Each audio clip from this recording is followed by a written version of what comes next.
Theater at the Rio Hotel in Las Vegas, here's our host, Allison Hannigan!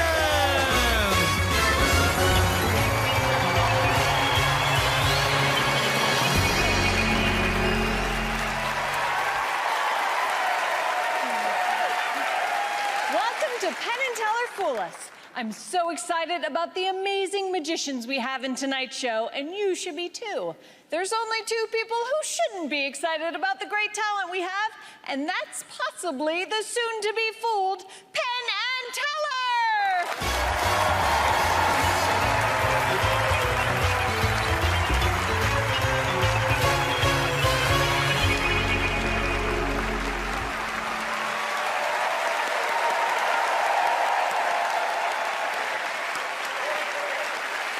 Don't forget, we give a performance slot in Penn and Teller's Las Vegas Magic Show and a Fool Us trophy to any magician who successfully fools Penn and Teller.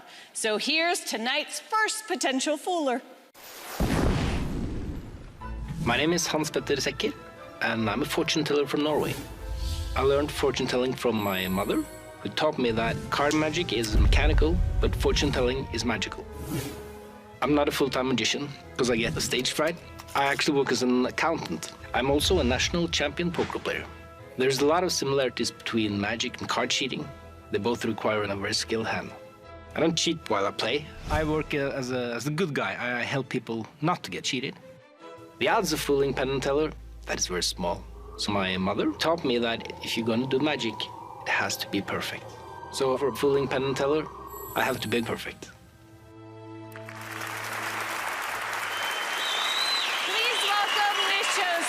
Magician from Norway, Hans Petter Sekker. My name is Hans, and I'm a fortune teller. Being a fortune teller doesn't mean I can predict the future. It just means that I look for certain signs that I use to tell your fortune. These signs I can find in the palm of your hand, in the stars, or in these tarot cards. Allison, will you please join me on stage so I can read your fortune? Penn and Teller, will you join me too?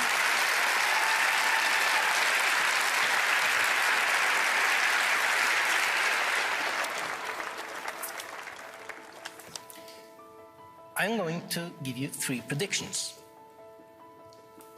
I'm going to predict your past, Allison, your present, and your future. Oh, good. Let me show you how. I'm going to put cards down on the table, and what I'll do, I want you to look at your past, and we're going to try to find a card that speaks to you.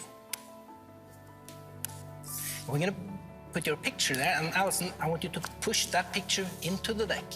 Okay.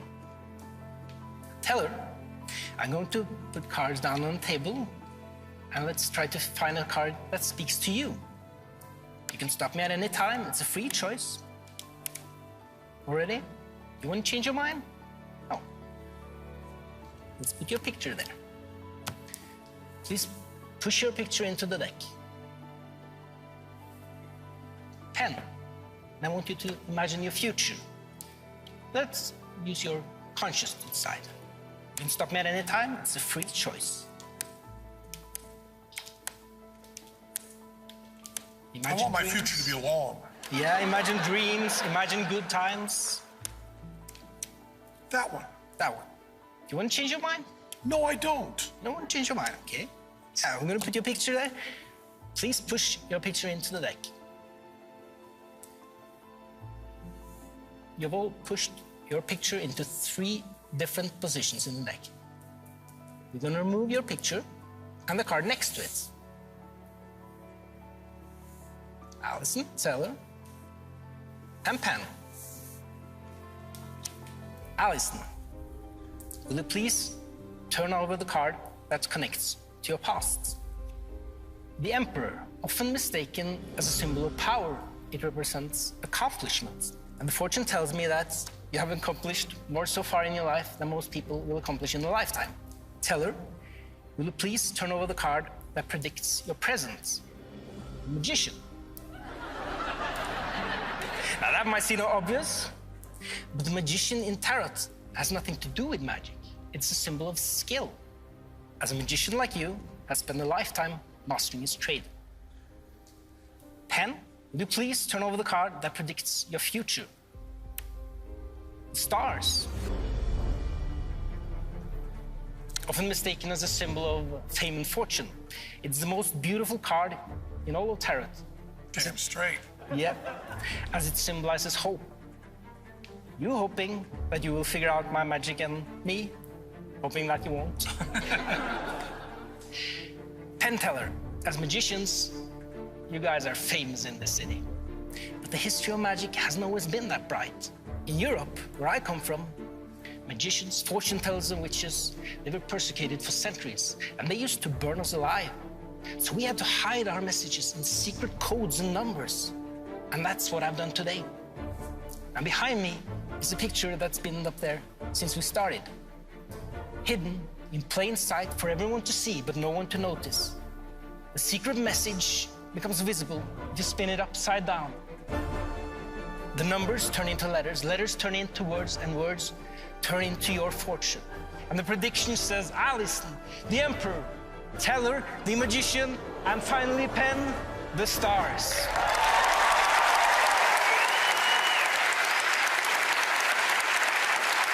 But what if you made some other choices? What will your life look like? Well, there are no other choices. All the other cards are blank.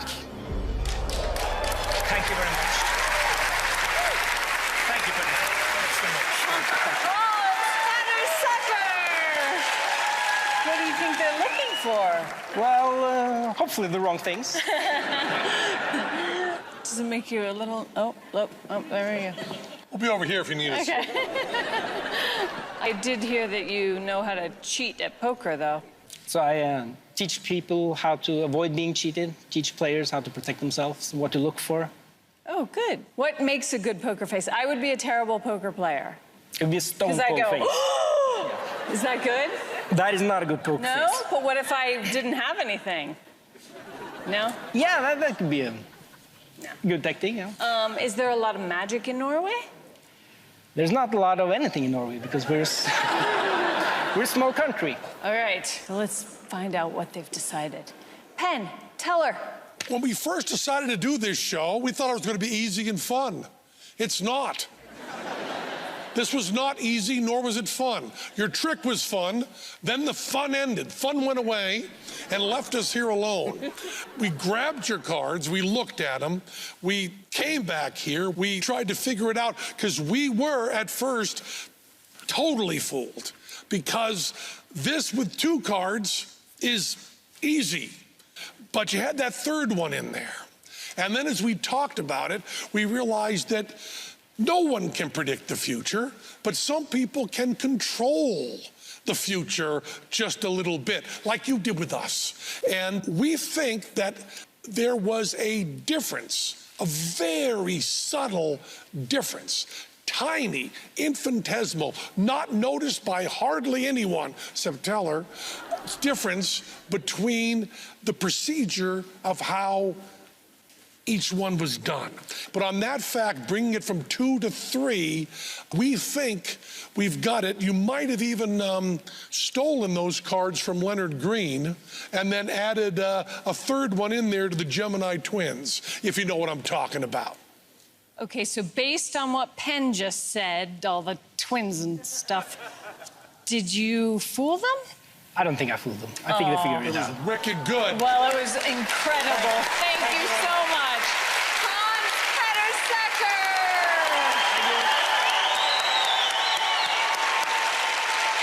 Look up in the sky. It's Penn. It's Stellar. No, it's a commercial break. Stay tuned for more Fool Us.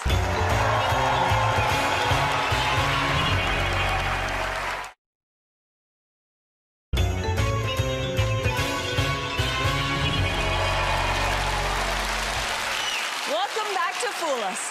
Penn and Teller, don't look now. Or actually do look now at this next potential fooler. I'm just an average guy and nobody, but I always wanted to be an artist. So I tried to play piano. I was bad. I tried juggling. I was very bad. I wanted to quit. Then one day I discovered the most humble prop in magic, the lowly sponge. It was love at first sight. I was bad at other kinds of magic, so I invented my own techniques to be good at the sponge. When I performed for other magicians, they never seen my techniques before. They were amazed. I didn't know my magic was amazing. So now I'm a little famous, a spongeologist, the magician who wrote the book on sponge magic, literally. All because of my little friend and me. Please welcome the sleight of hand of Julio.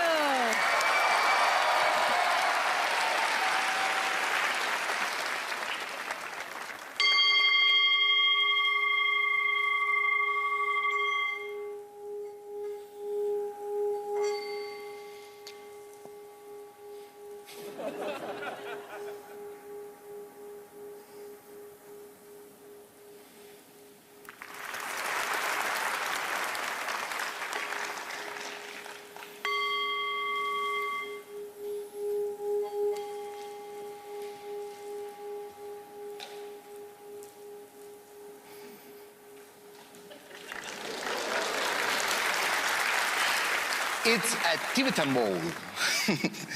With them and a simple vibration, in a lot of cultures, they think that the energy can flow and even materialize.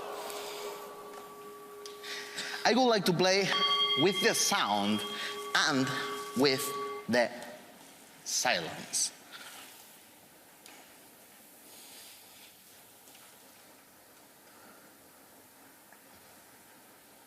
Yeah, it's happened. With a little bit of silence, one of the balls disappear. While I'm talking, nothing happens. But when I shut up,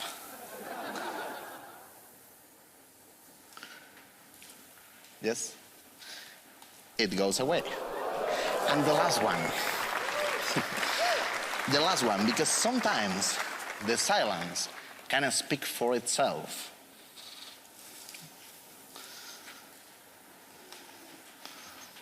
And when silence speaks, the sound answers.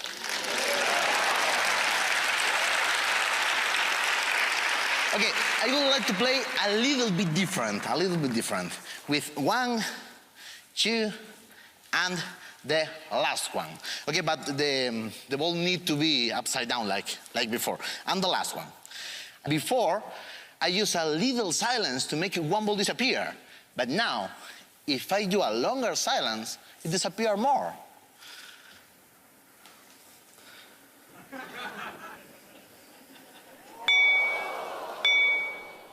Just a sound, and it came.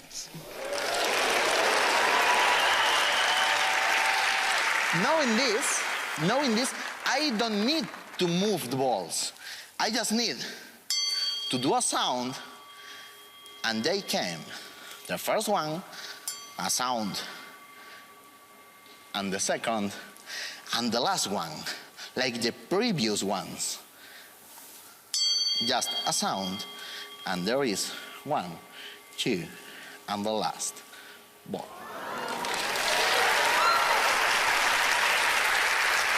Okay, please, Alison, can you help me? Yes. Please put your hand palm up like this, and take these 2 balls really tight in your hand. Okay. Put your hand like this. Okay, a simple silence to make it disappear. If I carry the sound,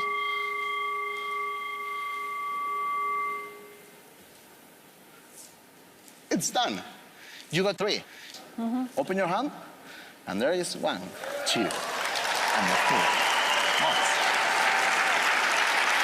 That's so cool. I can do a lot of things with the vibrations, because if I put one ball in my pocket, and I take the essence of the ball, like this, with a sound, I always got 3. And I can repeat it 1,000 times. 2 on my hand. The third. it's no need to put on my pocket. You can take in your hand, palm up like that. Because, and the previous one that I put on my pocket, you can take in your hand too. Because the important is not the place where I put the balls. The important is that I take the essence. I put on the ball, I tap, and I always got 3. And I can repeat it 1,000 times. This is for you, of course. Use 2 hands because it's easy. And I always got 3. I can repeat it 1,000 times. This is for you, and I always got 3. But I can do this faster. I can do this a lot of times. For example, this is for you. I just tap, and I always got, don't drop the ball, please. This is for you, and I always got 3. 1, 2. This doesn't mind, and I always got 3. 1, 2, this. But don't drop the ball, Alison, please, don't drop the balls. Sometimes happen that if I tap 1, because if I tap just 1, I appear 1. But if it's continuously sounding, I always got 3. I always got 3. I always got 3. I always got 3. I always got 3. The one way to finish this, I always got 3. I always got 3. The one way to finish this is I always got 3. Is give you the 3 balls. It gives you the stick, it stops the sound, and it gives you, and thank you so much, because it's one way to finish this. It's not possible.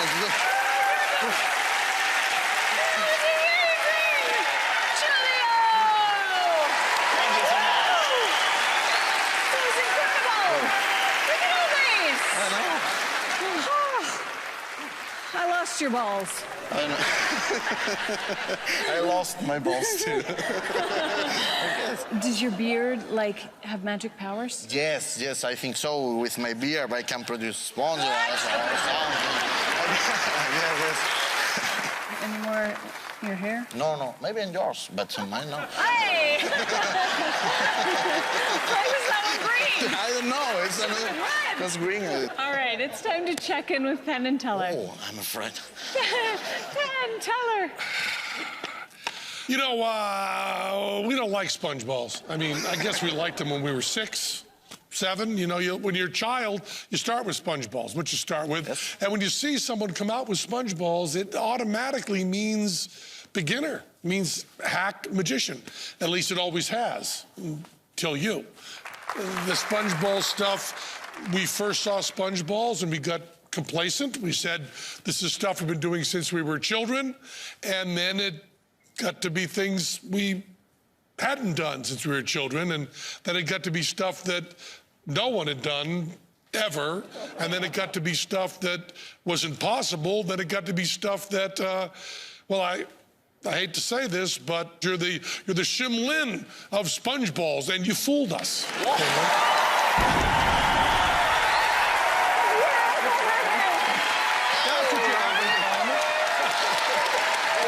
Really, thank you so much. Beautiful.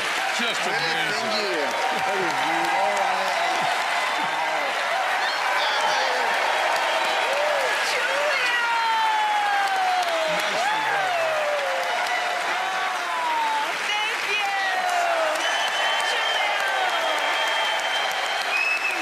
We're just squeezing our first fooler, but I think we might have room for one more.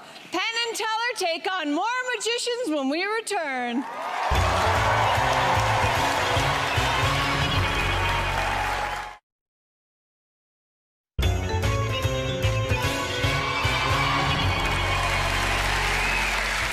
Welcome back. Another magician is knocking on the Fool Us door. Let's let them in. I'm Zoe LaFleur. I'm 12 years old.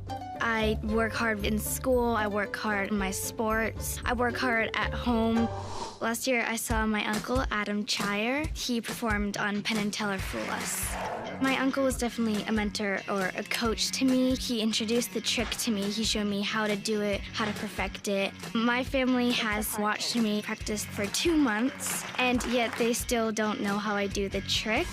I am aware that I would be the youngest person to fool Penn and Teller, but just because other magicians are older than me doesn't mean they're better than me. I can make magic just as well as they can. Penn and Teller, don't judge me how I look, because once you watch me do my trick, you'll be in for a big surprise.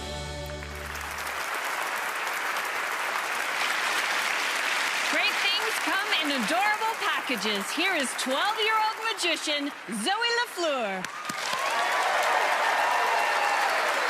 Hi, Penn. Hi, Teller. I'm a huge fan of yours.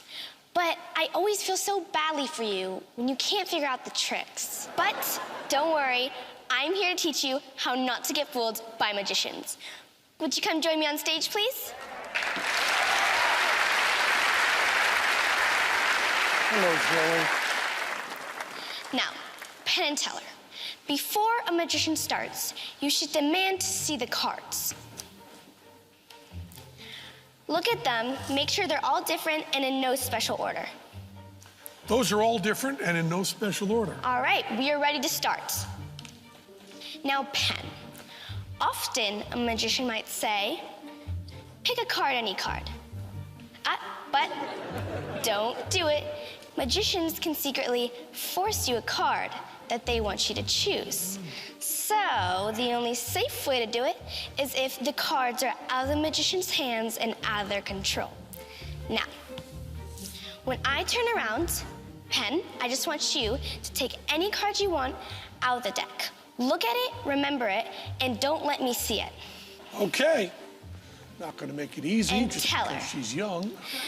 I want this to be totally random, so can you just take a small clump of cards just from somewhere in the middle of the deck, hide them under the table so I can't see them, count them to yourself, and remember that number. All right, is everyone done? We're done. Perfect. Now, Penn. Okay. Next, a magician might say, put the card back in the deck. But don't do it, because magicians can use a sneaky pinky trick to hold the spot of your card. So the only safe way to do it is if, again, the cards are out of the magician's hands and out of their control. Now, I'm gonna start dealing cards onto the table, and whenever you want, just say stop. Okay. Stop. Right here? Right there. All right, go ahead and put your card in. I will.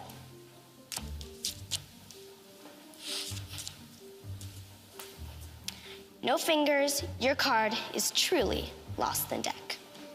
But who knows? Maybe I was counting. So, you can give the cards a couple of cuts. Good idea. Now, Teller, you still have your cards, right? Perfect. So, when I look away, can you just take some of your cards, put them on the top of the deck, some of your cards, and put them on the bottom, all right?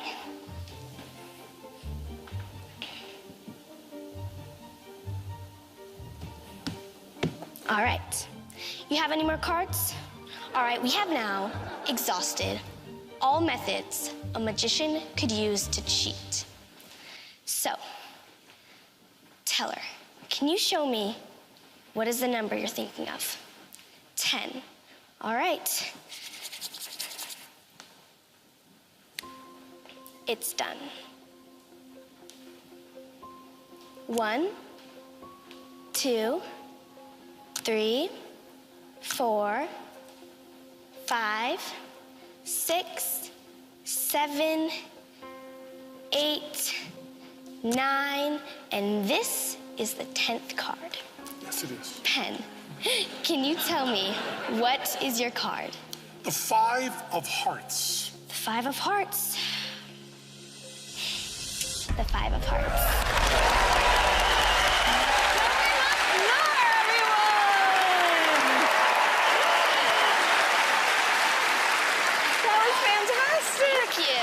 So you're 12 years old. Yes, I am. And how long have you been doing magic? Well, I actually just started last year when I really got into it. My uncle, Adam Chire, performed here in front of Penn and Teller, and I was in the audience just right over there, and I watched him, and I was like, I think I could do that. So your uncle inspired you, and I'm sure you're inspiring so many people right now. Is that something you were hoping to do? Yes, it definitely is one of the goals, aside from fooling Penn and Teller. I definitely want to inspire younger magicians. Even though they haven't seen a lot on the show, doesn't mean they can't do it. So, yeah. All right. Well, it's time to go to Penn and Teller and see if they figured it out. Okay. Penn, Teller. Boy, was that great, Zoe. Just so good. So good. Teller started doing magic when he was 5. I started later than you did. But when Teller was 12, he was not using sophisticated methods like this. The method you're using, we think, is not a method that's out of magic. It's a method that's out of gambling. It's really serious, no kidding card stuff you're doing here that's really, really difficult and done beautifully. Your premise, your patter of I'm going to teach you guys how not to get fooled is beautiful, perfect. Now we got to get to the key moment, you know, the key moment where we talk about sometimes in code. And I used to have hair as long as yours. My hair used to be as long as yours. Mine is naturally curly. But if mine weren't naturally curly, you probably know more about hair than I do. I'd have to use a crimper on it, is that right? To get it to be nice and curly in the back, or is there a curling brush or something like that I could use? But you know a lot about hair. Your hair looks beautiful. But is anything I've said to you, given you some idea of maybe we were following your sneaky self up there? Sneaky. Did you learn code in the last year or two? I think so. So did they figure it out? I think they definitely figured it out, but just wait till next year. I'm gonna get you guys. Oh, I can't wait to see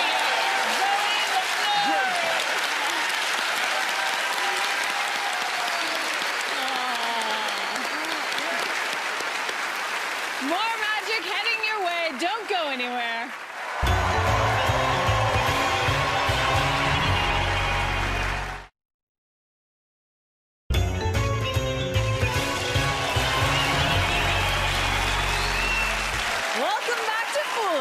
Ready for more magic?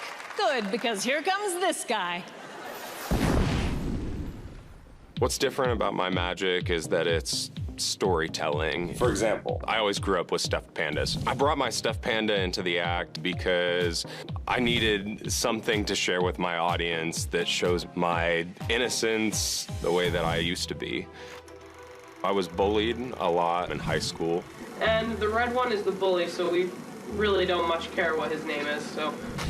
There were 2 to 3 years where I truly felt completely and entirely alone. So my magic shows the brokenness that I've gone through to encourage people to get over their own brokenness. I wanted a genuine connection with real people. Now, if you like my magic, you like me. Put your hands together for illusionist Josh Farley. Growing up, I was your average homeschooled kid. I'd spend my evenings drinking Earl Grey tea and solving crossword puzzles with my stuffed panda. You may wonder how I fit this into my thriving social schedule. Somehow I found the time. Shockingly, not much has changed in the last 15 years, but I did find a way to take my quirky eccentricities, kinks, and thousands of hours worth of free time, aka the things that used to get my ass kicked, and put them into an act that got me on this stage tonight. So take that, you ass kickers. I'm now a magician, and my panda is now my DJ. Just go with it. And along with our lovely assistant, Brooke, we've developed a magical crossword puzzle for you. Now, unlike other illusionists, I'm going to tell you exactly how this trick works, and you still won't believe me. It's a pretty tight fit. You comfortable, Brooke? Great. Some say that words can't hurt you, but this now grown-up, homeschooled reject begs to differ. So tonight, every time Penn and Teller solve a crossword clue, I'm going to push one of these wooden word blocks into our puzzle. So Penn, what's a 6-letter word for annoyed to the point of distraction? Teller. Teller? Exactly. Great job.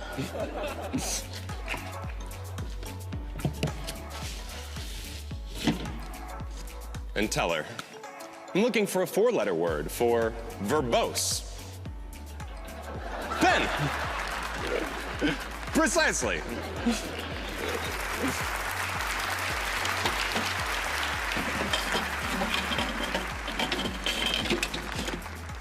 And finally, both Penn and Teller, a 5-letter word for your favorite place on Earth. Vegas. Vegas. Beautiful. Right again. Incredible.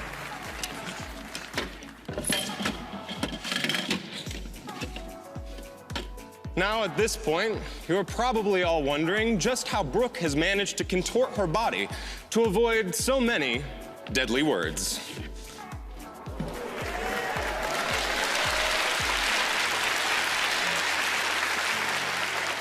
But I promised you that I would divulge our secret. You see, while you were distracted by all these obscure words, Brooke actually snuck out the back of the box. She's hiding behind it right now. Take a look.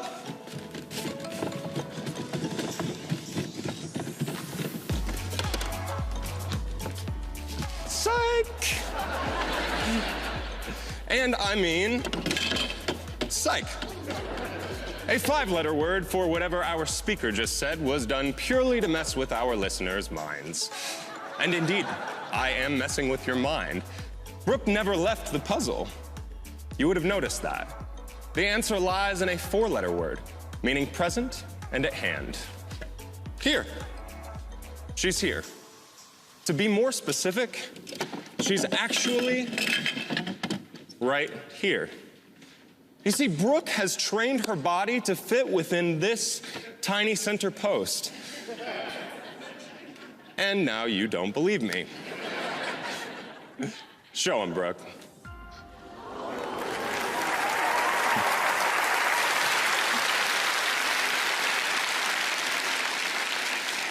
As Sherlock Holmes once said, whenever you've eliminated the impossible, whatever remains, however improbable, must be the truth. So the next time that you're feeling rejected, just remember that it's not always about fitting in. Sometimes it's just about being here. A 4-letter word, meaning present and in the moment. Right, Brooke? Josh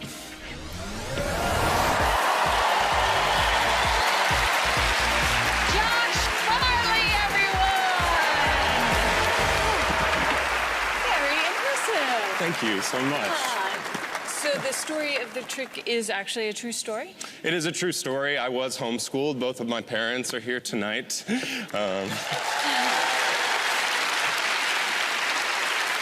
My parents actually drove the prop here. My dad built the illusion. It's beautiful.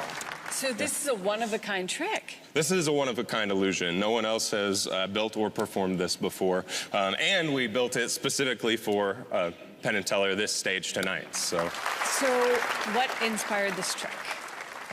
I like to tell my story through magic. And so we selected this to share a little bit about my insecurities as well as getting over those insecurities and hopefully to inspire people to realize that it's okay to feel different. It's okay to feel like you may not fit in because those are the things that make you who you are.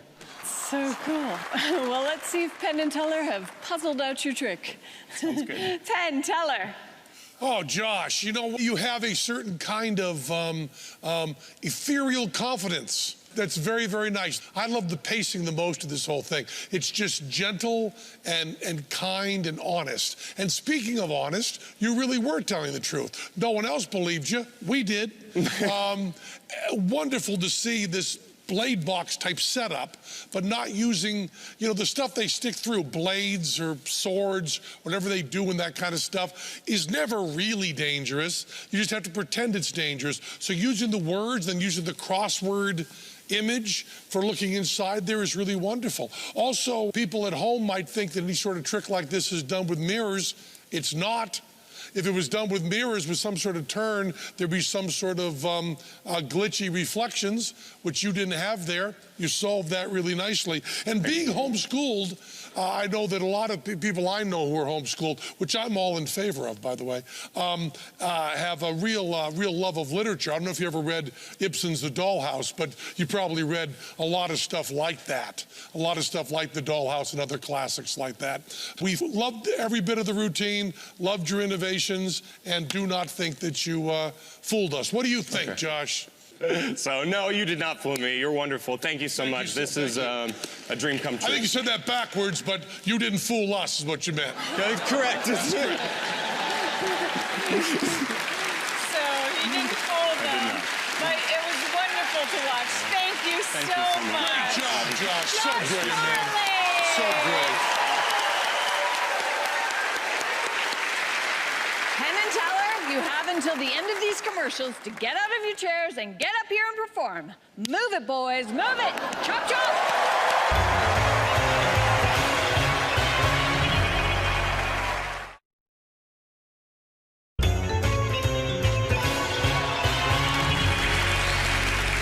One of the things that make Penn and Teller so great is they each have their own distinct approach to magic. Here with the trick that exposes a little bit of their yin and yang is Penn and Teller. Teller is from Center City, Philadelphia. He's from a big city. I'm in a little town in western Massachusetts called Greenfield, and I never met anybody in show business. Never met one person. Saw movies and TV, but never met anybody in person. So I thought that all the arts, all of show business, was just practice. You know, I knew that music was practice, and I knew that drawing was practice, and I knew that, acting was practice. So I wanted to learn something. I decided to practice and learn juggling, because juggling was the purest art form. It was nothing but practice. And I practiced all the time in Greenfield, Massachusetts. And then, toward the end of high school, I met Teller. And Teller was also in the arts, but Teller was a magician. And Teller did not practice at all. So we're gonna do two tricks. I'm gonna do a juggling trick, and Teller is gonna do a magic trick. And we're gonna do it with the exact same props, because some people think the difference between juggling and magic is the props, but it's not. It's philosophical. Juggling is hard work, magic is lying. I think somebody from the audience here who knows the names of cards and knows how to count. How about you in the yellow? Right up here, please. And do watch your step as you come up here. Have you stand right behind this table here. And what is your name, our newest friend? Alex. Hello, Alex. Nice to meet you. My name is Penn. I'm a juggler. That's Teller. He's a cheater.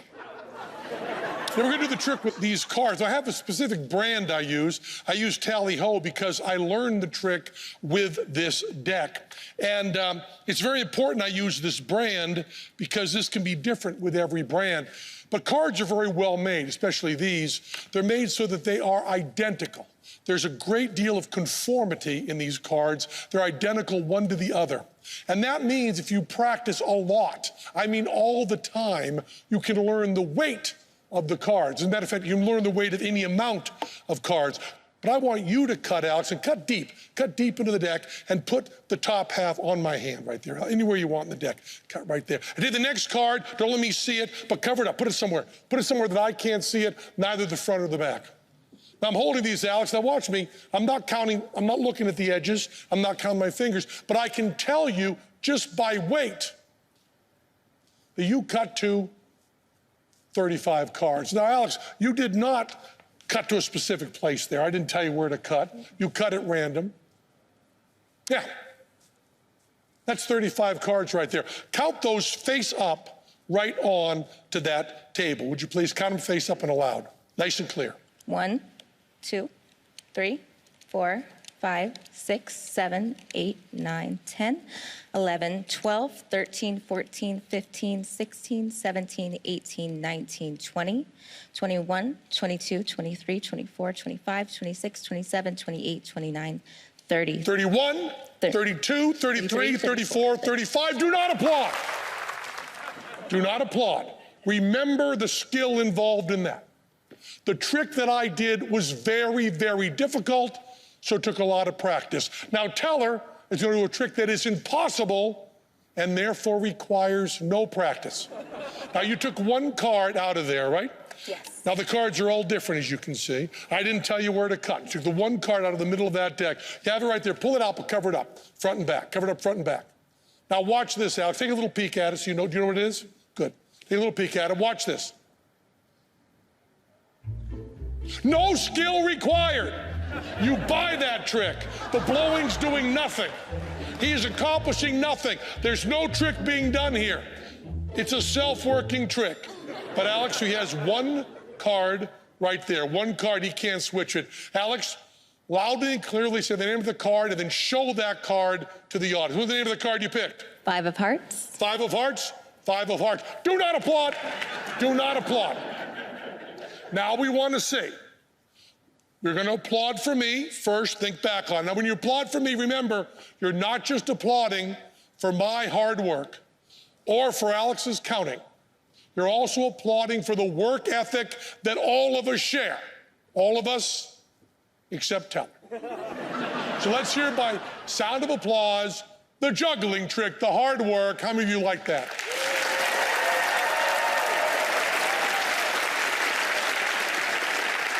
And now, how many of you want to reward lying, cheating, and swindling? Applaud for Teller.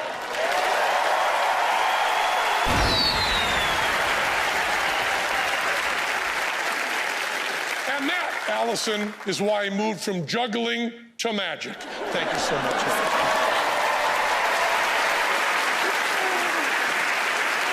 To all the jugglers and wizards around the world, thank you for watching Fool Us. Good night.